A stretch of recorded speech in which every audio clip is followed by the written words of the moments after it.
The colony of New Terra sat peacefully under the light of its distant sun. 12,000 people called this world home.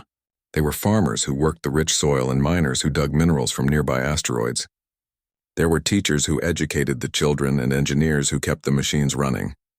Everyone knew everyone else in this small corner of human space. Life moved slowly here, and that was exactly how the colonists liked it. Daniel Hayes woke up early that morning like he did every day. He commanded the colony defense grid from a small station near the center of town. It was not a difficult job because nothing ever happened on New Terra. The most exciting thing he dealt with was the occasional meteor that drifted too close to the settlement. His daughter Sophie was already awake and eating breakfast. She was 9 years old and loved working in the agricultural dome after school. She wanted to study plants from different worlds when she grew up. Daniel kissed her forehead and told her he would see her at dinner. The Krail had been watching New Terra for 3 months. They were a race of reptilian aliens who believed that might made right in the galaxy. To them, humans were newcomers who had no business claiming territory in space. The Krail wanted the resources that New Terra sat upon, and they did not care about the people who lived there. Their warlord Zaxith commanded 15 warships, and he received his orders directly from the Krail High Command. The orders were simple and brutal. Destroy the colony and leave no survivors. Send a message to humanity that they were not welcome in this region of space. The Krail fleet appeared without warning. One moment the sky above New Terra was empty and peaceful. The next moment, 15 massive warships dropped out of faster-than-light travel and hung in orbit like dark clouds. Daniel was drinking his morning coffee when every alarm in his station started screaming at once. His screen showed the Krail ships powering up their weapons. He had perhaps 30 seconds before they fired. Daniel hit the emergency broadcast button. His voice echoed through every speaker in the colony. Everyone needed to get to the emergency shelters immediately. He tried to activate the defense satellites, but they were old and designed to handle asteroids, not warships. The Krail fired their first salvo and the world turned white with heat and light. The agricultural dome exploded into fragments. Sophie and 40 other workers simply vanished in the blast. The residential section collapsed as kinetic weapons punched through the buildings like they were made of paper. The school where 200 children were starting their morning lessons took a direct hit. The medical center where doctors were beginning their shifts ceased to exist. Daniel watched his screens as the death count climbed higher and higher. 1,000 dead, 2,000, 5,000. He activated the emergency beacon that would broadcast a distress signal to any human ship within range. The nearest military outpost was 6 days away at maximum speed. Help would arrive far too late for New Terra. The screens showed people running through the streets trying to reach the underground shelters. Families held their children close as buildings fell around them. The Krail ships fired again and again with mechanical precision. They were not trying to capture the colony or force a surrender. They were systematically killing everyone. Some colonists made it to the small shuttles in the landing bay. Maybe if they could get away from the colony, they could survive. Daniel tried to coordinate the evacuations, but his heart sank as he watched the Krail fighters launch from their carriers. The enemy interceptors hunted down every shuttle that tried to escape. They shot them out of the sky one by one. Men and women and children who had almost made it to safety died in balls of fire above their burning home. 8,000 dead, 9,000, 10,000. Daniel kept broadcasting the distress signal even though he knew it was pointless. The emergency shelters deep underground were built to withstand natural disasters, but the Krail weapons were designed for war. The bombardment continued for 2 more hours. When it finally stopped, New Terra was nothing but smoking ruins and twisted metal. Daniel sat in the command center, which had somehow survived. The power was failing and half his screens were dark. He pulled up the survivor count and felt his stomach turn. Out of 12,000 people, only 387 remained. They were scattered across 4 emergency shelters buried deep in the rock. Everyone else was dead. His hand shook as he tried to access the personnel records. He scrolled through the names looking for Sophie Hayes. Her status showed as deceased. Location last detected was Agricultural Dome Section 7. Time of death was marked as the first minute of the attack. He sat in the dark and wept. Around him, the emergency lights flickered. The distress beacon continued to pulse its signal out into the void. Somewhere out there, human ships would eventually receive the message. They would see what the Krail had done. Daniel did not know what would happen next, but he knew one thing with absolute certainty. The Krail had made a terrible mistake. They thought they were attacking a weak and defenseless colony. They thought they were sending a message that would make humanity retreat in fear. They had no idea what was coming for them. Warlord Zaxith reviewed the battle reports from his flagship. The colony had been completely destroyed. Casualties inflicted on Krail forces were 0. It had been a perfect military operation. He sent his report to the High Command and recommended they target 3 more human colonies in the region. Within a year, they could drive humanity out entirely. His reptilian features formed what passed for a smile among his species. The humans would learn that this part of space belonged to the strong and they were weak. The emergency beacon from New Terra continued to broadcast. It sent images of the destruction. It sent the final messages from colonists who knew they were about to die. It sent Sophie Hayes' last smile as she worked among her beloved plants seconds before the dome exploded. The signal traveled through space at the speed of light, carrying evidence of genocide. In 6 days, it would reach the human military outpost at Proxima Station.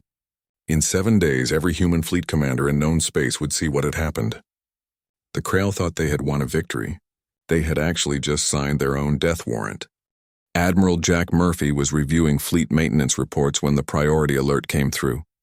He had served in the human military for 40 years and commanded the battle carrier Vengeance for the last 5. In all that time, he had never seen a Priority 1 distress signal. Those were reserved for the worst possible scenarios. The complete destruction of a colony, a first contact situation gone terribly wrong. Genocide. He activated the message on the main screen and his bridge crew gathered around to watch. The footage from New Terra played without sound at first. Just images of a peaceful colony going about its morning routine. Then the Krail ships appeared. What followed made several crew members look away. Children running from collapsing buildings. Families huddled together as plasma fire rained from above. Shuttles full of refugees torn apart by interceptor fire. The systematic annihilation of 12,000 innocent people. Lieutenant Commander Amy Foster stood at the tactical station. Her hands gripped the console so hard her knuckles turned white. She had family living on frontier colonies. It could have been them. It could have been any of humanity's settlements scattered across the galaxy. The footage ended with Daniel Hayes' broken voice begging for help that would never arrive in time. Admiral Murphy's jaw clenched tight. His eyes never left the screen even after the message ended. He turned to his communications officer. His voice was calm, but everyone on the bridge could hear the fury underneath. Get me High Command immediately. Full quantum encryption. Every admiral needs to see this now. Within an hour, the Emergency Council convened. Fleet Admiral Victoria Lang appeared on the holographic display, along with representatives from Earth and Mars, and every major human world. She was the supreme commander of all human military forces, and she had seen plenty of combat in her career, but nothing had prepared her for the images from New Terra. The council chamber was silent as the footage played. When it ended, nobody spoke for several long seconds. The debate that followed was brief. There were no voices calling for caution or restraint. No one suggested diplomacy or negotiation. The Krail had crossed a line that could never be uncrossed. They had murdered civilians without warning or mercy. They had committed an act of genocide against humanity. There would be consequences. Fleet Admiral Lang's voice cut through the chamber. We will not negotiate with them. We will not issue warnings or ultimatums. We will not show the mercy they denied our people. The Krail attacked human civilians without provocation and without declaring war. They will learn that such actions carry a price. They will learn what happens when you attack humanity. She turned her attention to Admiral Murphy. Jack, I am giving you command of 3rd Fleet. Every available warship we can pull from active duty. Every carrier and destroyer and cruiser that can make the journey. You will take 200 ships into Krail space and you will deliver our response. You will show them what humanity does when we are truly angry. Murphy straightened in his chair. What are the rules of engagement, ma'am? He needed to know exactly how far he could go. What limits existed, if any? Total war, Admiral. Their military bases. Their shipyards. Their weapons factories. Everything that allows them to wage war is a legitimate target. But Jack, listen to me carefully. Civilian populations are off limits. We will not bomb their cities. We will not target their families. We will not become what they are. We will destroy their ability to make war, but we will not murder innocents. Is that absolutely clear? Crystal clear, ma'am. Murphy understood. They would hit the Krail military so hard, They would never threaten anyone again, but they would do it the right way, with precision and discipline. They would prove that humanity was better than the Krail. Admiral Lang's expression softened slightly. The galaxy is watching us, Jack. Show them what happens when you attack humanity. Show them why we survived 2 centuries in hostile space. Show them what we are capable of when someone murders our children. The orders went out across human space. Every ship that could be spared reported to the staging area near Barnard's Star. Within 48 hours, the greatest armada in human history assembled. 200 warships ranging from massive battle carriers to swift destroyers. 50,000 sailors and marines and pilots prepared for war. The support ships carried enough ammunition and fuel for a sustained campaign. Medical frigates stood ready to treat casualties. Everything humanity had learned about warfare in 2 centuries of conflict was about to be unleashed. Commander Lisa Bennett led the 7th Fighter Wing aboard the Vengeance. She called her pilots together for a final briefing before they launched. Her words were simple and direct. We are not going to Krail space to deliver a warning. We are not going there to negotiate. We are going to remove their ability to ever threaten human colonies again. Stay focused. Follow your orders. Remember New Terra. Remember why we are doing this. The pilots nodded. Every single person in the fleet had seen the footage. They all knew what the Krail had done. Some of them had friends or family on frontier worlds. All of them understood that this was about more than revenge. This was about making sure New Terra never happened again. Admiral Murphy stood on the bridge of the Vengeance watching the assembled fleet. 200 ships hanging in space waiting for his order. Humanity had come so far from that first colony ship that left Earth. They had spread across the stars, building new worlds and reaching for the future. They had tried to be peaceful neighbors to the other species they encountered. But when that peace was shattered, they would respond with overwhelming force. Amy Foster checked her console. All ships report ready, Admiral. Navigation has the coordinates locked in. We can jump on your command. Murphy took a deep breath. He thought about Sophie Hayes tending her plants in the agricultural dome. He thought about the families running through burning streets. He thought about the 400 survivors huddled in shelters wondering if anyone would come for them. He thought about every human colony scattered across the frontier. Then send the order. All ships jump on my mark. 3, 2, 1. Jump. Space twisted and compressed as 200 human warships activated their faster-than-light drives. In an instant, they vanished from the staging area. They were bound for Krail space. They were coming for vengeance. They were coming for justice. And they would not stop until the Krail learned that humanity protected its own. The Third Fleet emerged from hyperspace at the edge of the Krail home system, like a storm made of metal and fury. Sensors immediately picked up the defensive fleet arrayed around the Krail homeworld. 90 warships stood between the humans and their targets. Behind them, massive orbital shipyards churned out new vessels for the Krail military machine.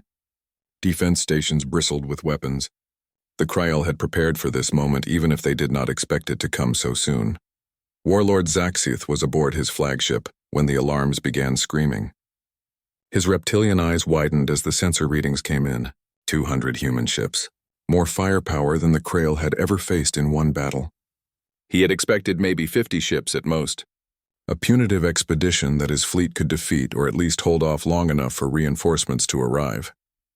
But this was not a punitive expedition. This was an invasion force.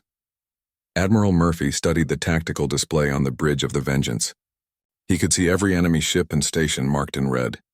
His own fleet spread across the display in blue. The mathematics were simple. His ships outnumbered the Krail more than 2 to 1. His crews were better trained.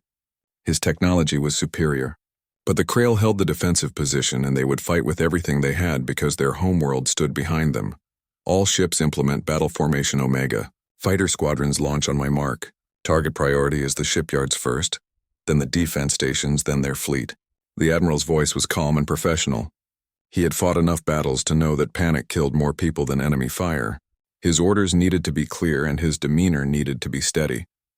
The space between the two fleets erupted with violence. Krail plasma torpedoes streaked toward the human line, leaving glowing trails behind them. Human railgun slugs and missile salvos raced to meet them. Point defense systems on both sides lit up the darkness as they tried to shoot down incoming weapons. Ships on both sides began taking damage within the first minute of engagement. Commander Lisa Bennett led her fighter wing out of the Vengeance's launch bay. Her hands moved across the controls with practiced ease even though her heart was pounding. She had flown combat missions before, but never in a battle this large. All wings form up on me. We are going after those escort destroyers. Clear a path for the bomber squadrons. The void between the fleets filled with hundreds of small craft darting and weaving. Fighters engaged in dogfights while bombers tried to break through to hit the larger ships. The Krail pilots were skilled and aggressive. They threw their interceptors at the human formations with no regard for their own safety. Several human fighters took hits and spun away, trailing atmosphere and debris. The battleship Retribution moved into position and charged its main weapon.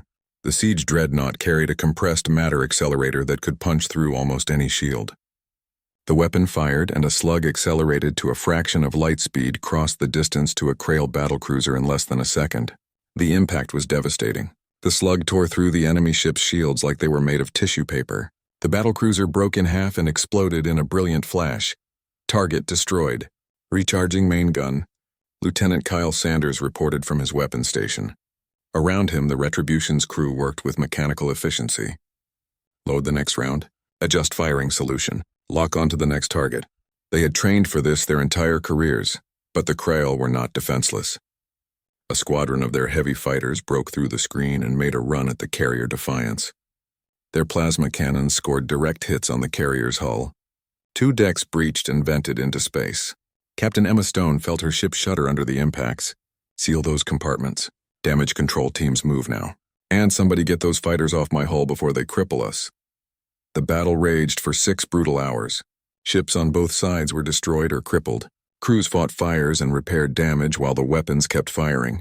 The Krail fought with desperate courage, knowing their homeworld and families were behind them. But courage was not enough against superior numbers and technology. One by one, the Krail ships fell. 3 destroyers ganged up on a Krail heavy cruiser and pounded it until its reactor went critical.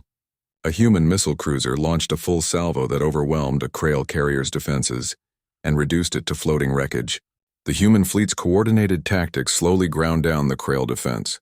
Admiral Murphy watched as another enemy ship exploded on his tactical display. Give me a status report on the shipyards. Those were the real targets. Destroying the Krail fleet was necessary but temporary. They could rebuild ships. But if the shipyards were destroyed, it would take them decades to rebuild their military capability. Amy Foster checked her screens. Boarding teams have secured Yard 7. Demolition charges are being placed. Yards 2 and 5 have been destroyed by bomber runs. The remaining yards are under assault. Marine teams are meeting heavy resistance, but they are making progress. The Krail shipyards were massive structures that had taken decades to build. Each one could produce hundreds of warships per year. Human Marines fought through the corridors deck by deck. Commander Greg Palmer led one assault team through Yard 3. His rifle barked as Krail soldiers tried to stop them. Keep moving. Plant the charges and get out. We do not have much time. His team placed explosives in the reactor room and structural support points. When those charges detonated, the entire yard would tear itself apart. They sprinted back to their assault shuttle as Krail security forces closed in. The shuttle lifted off just as the first explosion ripped through the station. From space, it looked like a miniature sun being born as the shipyard came apart in a chain reaction. One by one, the orbital shipyards exploded. Decades of Krail construction capability vanished in hours. The massive structures broke apart and burned. Admiral Murphy allowed himself a small nod of satisfaction. Without those yards, the Krail could not rebuild their fleet. They could not threaten human colonies or anyone else for a very long time. Warlord Zaxith watched from his crippled flagship as everything the Krail had built was destroyed.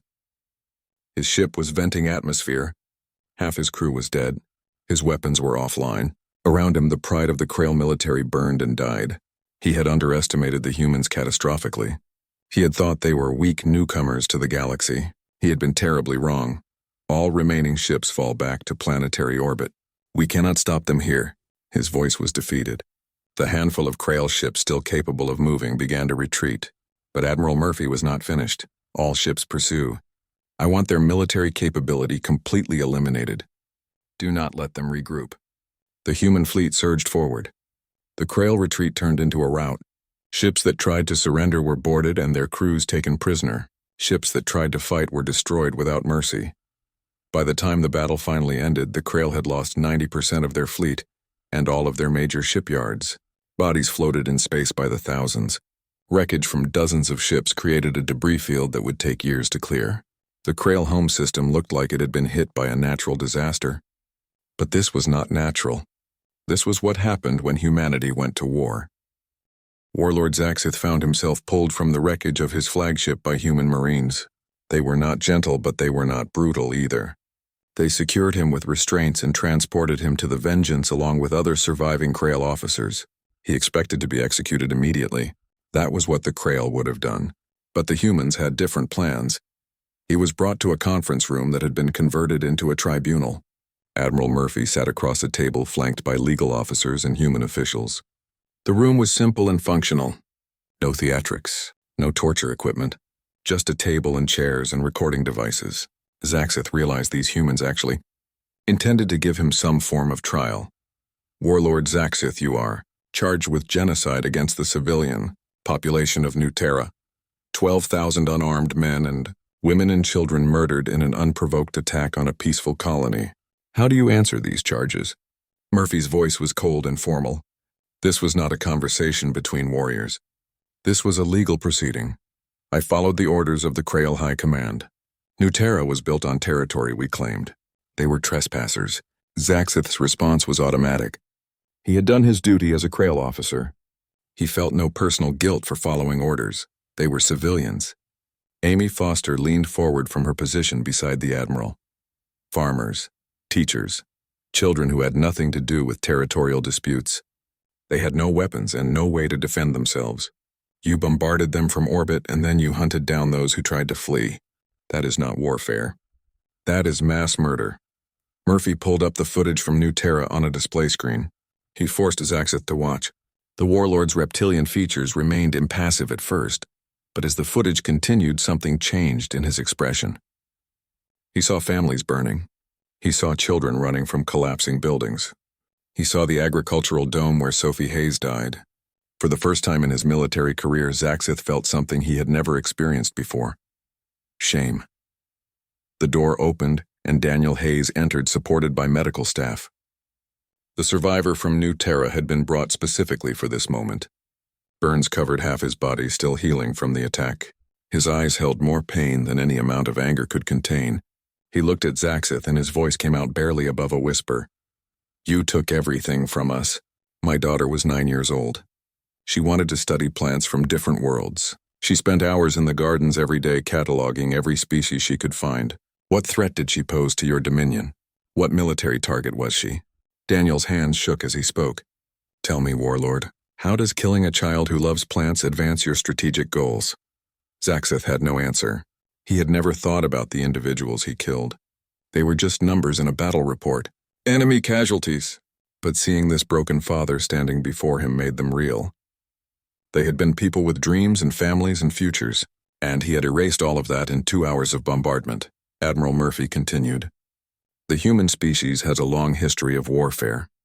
We fought each other for thousands of years over everything you can imagine. Territory, resources, religion, pride. We know what war looks like. We have done terrible things to each other. But we learned eventually that there are rules even in war, lines that cannot be crossed. You crossed every single one of them. He gestured to a holographic display showing the destroyed Krail fleet in shipyards. We have eliminated your military capability. Your shipyards are gone. Your fleet is scattered or destroyed. But we did not bomb your cities. We did not target your civilians. We did not massacre your children. We fought your military and only your military. We did not become what you are. The Admiral stood and his presence seemed to fill the room. The Krail Dominion will pay reparations to the survivors of New Terra. You will cede all territory within 50 light years of human space. Your military will be restricted to defensive forces only, and monitored by human observers. And you personally will stand trial for war crimes before the Galactic Council. These terms are not negotiable, and if the Krail High Command refuses these terms, Zaxith needed to know if he had any leverage left, any room to maneuver. Murphy's smile was cold and held no humor whatsoever. Then we return with more ships and we finish what you started. But next time we will not stop at your military installations. We will occupy your worlds. We will dismantle your government. We will place your entire species under human administration. You will lose your sovereignty and your freedom. The choice is yours. Accept these terms and maintain your independence or push us further and lose everything. The threat hung in the air like a physical presence. Zaxith understood with absolute clarity that the Admiral meant every word. Humanity had the military power to follow through. They had proven that in the battle. And they had the moral authority because they had not targeted civilians despite having every opportunity to do so. The galaxy would support them if the Krail refused. I will convey your terms to the High Command. Zaxith's voice was hollow and defeated. Everything he had believed about humanity being weak was wrong. Everything the Krail had assumed about their own superiority was an illusion. They had attacked the wrong species and now they would pay the price for generations. As guards led Zaxith away, Daniel Hayes approached Admiral Murphy. His scarred face was wet with tears. Will this bring them back? Will any of this bring Sophie back? Will justice for war crimes undo what happened? Murphy's expression softened for the first time since the battle ended. No. Nothing will bring them back. No amount of justice or punishment will undo what was done, but we can make sure it never happens again. We can make sure your daughter's death and the deaths of everyone on New Terra mean something. The galaxy will know that humanity protects its own, that we will not tolerate genocide, that there are consequences for such atrocities. Daniel nodded slowly. Tears continued to stream down his face. Then make it mean something, Admiral. Please, make sure Sophie and all the others did not die for nothing. I promise you that. I give you my word. Murphy meant it. This would not be forgotten. The name New Terra would echo through history as the moment humanity proved it would defend its people, no matter the cost. News of the battle spread across the galaxy faster than any ship could travel. Quantum communication networks carried the story to every spacefaring species. The Krail Dominion had been one of the more aggressive powers in the region. They had bullied smaller species for decades, and humanity had brought them to their knees in less than a week. The message was clear to every alien government watching. Humanity would not be intimidated. They would not retreat when threatened, attack human civilians and face total war. The response would be overwhelming and devastating. But it would also be measured. The humans had destroyed military targets and spared civilians. They had fought with precision rather than blind rage. Some species feared humanity's military power. Others quietly admired it. But all of them understood that the balance of power in the galaxy had shifted. Humanity was not just another species struggling to survive. They were a force that demanded respect and would enforce their own security with extreme prejudice if necessary. The survivors of New Terra were evacuated to safety aboard human medical ships. Daniel Hayes and the others received treatment and counseling. They would carry their scars for the rest of their lives, both physical and mental, but they would also carry the knowledge that their suffering had not been ignored, that humanity had responded, that justice had been served even if it could never truly balance the scales. 3 months after the Battle of Krail Prime, the Galactic Council convened on Gateway Prime. This was a massive space station built by multiple species as neutral ground for diplomacy. Representatives from 47 different spacefaring civilizations gathered in the Great Chamber. They came to discuss what everyone was calling the human question. What humanity had done to the Krail had shocked the entire galaxy. Admiral Murphy attended as humanity's military representative. Ambassador Claire Morgan stood beside him as the diplomatic voice.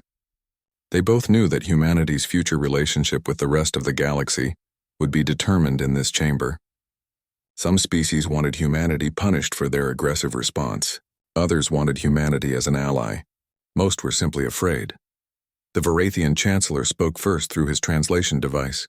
His species breathed methane and lived in specially designed sections of the station. The human military response was disproportionate to the attack. Surely destroying the entire Krail fleet and all their shipyards exceeds the bounds of legitimate retaliation. You could have negotiated. You could have demanded reparations without resorting to total warfare. Ambassador Morgan stepped forward. Her voice was calm but firm. With respect, Chancellor, 12,000 civilians were murdered in cold blood. The Krail gave no warning. They made no demands. They did not attempt to force a surrender. They simply killed everyone they could find, including children. Our response eliminated the Krail's ability to commit such acts again, while carefully avoiding civilian casualties. We struck only military targets. Our response was both proportionate and restrained given the circumstances. A murmur ran through the council chamber. The assembled species began talking among themselves. Some agreed with the Varathians. Others saw the human point of view. The debate threatened to dissolve into chaos. The Zentari ambassador stood and the chamber fell silent. His species had suffered under Krail aggression for decades. The Zentari Republic applauds the human action. For too long the Krail have expanded through violence and intimidation. They have attacked our colonies. They have murdered our people. And the Council has done nothing. Someone needed to check their aggression. Humanity did what this Council lacked the courage to do. But not all species agreed. The Qualith representative spoke with clear distress. Her species were pacifists who avoided violence under any circumstances. You have introduced a new level of warfare to our galaxy, total annihilation of military capacity. This sets a dangerous precedent. What happens when other species adopt these tactics? What happens when conflicts escalate? Because both sides know that losing means complete destruction. Admiral Murphy addressed the Council directly. The precedent was set by the Krail when they massacred defenseless civilians. Humanity has been exploring space for 2 centuries. In that time we have fought when necessary, but we have always sought peace first. We have honored treaties. We have respected boundaries. We have engaged in fair trade with any species willing to deal honestly with us. The one thing we will not tolerate is the mass murder of our people. He activated a holographic display showing the ruins of New Terra. The images played on screens throughout the chamber. Krail ships bombarding a peaceful colony, families dying in the streets, children burned alive in their schools. Every species in this council has civilians. You all have families and children. What happened on New Terra could happen to any of you. We responded as we did to make it clear that such actions carry consequences. If the galactic community will not enforce standards of conduct in warfare, then individual species must defend themselves. The debate continued for hours. Some species feared humanity's military power and wanted restrictions placed on human fleet movements. Others recognized that the Krail had violated fundamental moral principles and deserved their fate. A few suggested that humanity should be given a permanent seat on the Council's Security Committee as recognition of their military capability. Finally, after 10 hours of argument, the Council reached a decision. It was historic and unprecedented. The Krail Dominion would be sanctioned. Their territory would be reduced. Their military would be restricted to defensive forces only. Warlord Zaxith and 15 other senior officers would stand trial for war crimes against sapient beings. But more importantly, a new treaty would be drafted. The Treaty of New Terra, as it came to be known, established clear rules for interstellar warfare. Attacks on civilian populations were classified as crimes against sapient life. Any species that committed such acts would face Council-sanctioned military intervention. Proportional response was defined and codified. The treaty created the first true galactic laws with actual enforcement mechanisms. Ambassador Morgan signed the treaty on behalf of humanity. 36 other species signed immediately. The remaining species said they needed time to consult their governments, but most would eventually sign. Humanity's response to the New Terra massacre had accidentally created the legal framework that would govern galactic warfare for generations to come. Back aboard the Vengeance, Admiral Murphy stood in the observation deck watching the stars. Commander Lisa Bennett joined him. She had flown combat missions throughout the battle and lost 3 members of her squadron. She still wore her flight suit from patrol duty. We changed the galaxy. One battle and everything shifted. Her voice was quiet as she processed what they had accomplished. Murphy nodded. We did not want to. We just wanted to live in peace and build our colonies and explore the universe. But when they forced our hand, we had to respond. If we had shown weakness, every aggressive species in the galaxy would have seen humanity as easy prey. Our colonies would never be safe. Do you think the Krail will honor the treaty? Will they really restrict themselves to defensive forces? Lisa had her doubts about trusting the species that had committed genocide. They will. They know what happens if they do not. And there will be human observers monitoring their military production. But you are right to be skeptical. There will be others who test us. Other species who think they can attack human interests and get away with it. Murphy turned from the viewport. But that is acceptable. We will be ready. And maybe others will think twice before attacking. Peaceful colonies. On Earth, a memorial was built in Geneva bearing the names of all 12,000 victims of New Terra. Daniel Hayes attended the dedication ceremony. His physical wounds had healed, but the emotional scars would never fully fade. He stood before his daughter's name carved in stone and placed a small flower.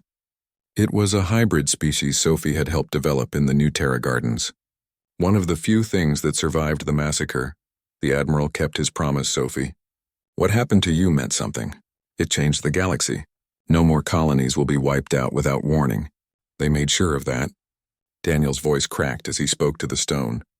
I hope that is enough. I hope you can rest now. Across human space, the Third Fleet returned to normal duties.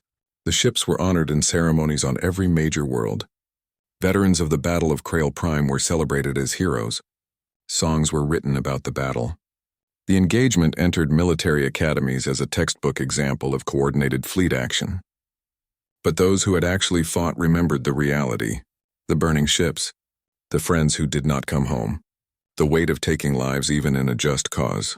The Krail adapted to their new reality. Within a generation, new leadership emerged. These younger Krail had grown up in the shadow of their species' greatest defeat. They sought peaceful coexistence rather than aggressive expansion. Some even developed trading relationships with human colonies. The lesson had been learned, though it cost them dearly. And throughout the galaxy, a new understanding took hold. Humanity was not to be underestimated. They were builders and explorers and scientists. They sought peaceful cooperation with other species. But when pushed, they became something else entirely. They became a force that would defend their own with overwhelming power and absolute determination. Ambassador Morgan reflected on these events years later in her memoirs. We did not want to be warriors or conquerors. We wanted only to live in peace among the stars. But the galaxy taught us that peace must sometimes be enforced, that justice must be defended with strength, that evil must be opposed with force. New Terra's tragedy became the galaxy's gain. We established laws protecting all civilian populations. We created enforcement mechanisms that work. That is humanity's legacy among the stars. We fight not for conquest, but for the right of all sapient beings to live without fear of genocide. The galaxy had learned its lesson. Humanity had proven themselves worthy of respect. They were capable of devastating military action, but committed to justice rather than revenge. They would fight to protect their people, and they would win those fights. But they would do so while maintaining their principles and their humanity. The message echoed across the stars and would continue echoing for generations. They attacked one human colony, and the human fleet responded with total annihilation of military capability. They responded with justice. They responded with new galactic laws. And they promised that such atrocities would never be tolerated again.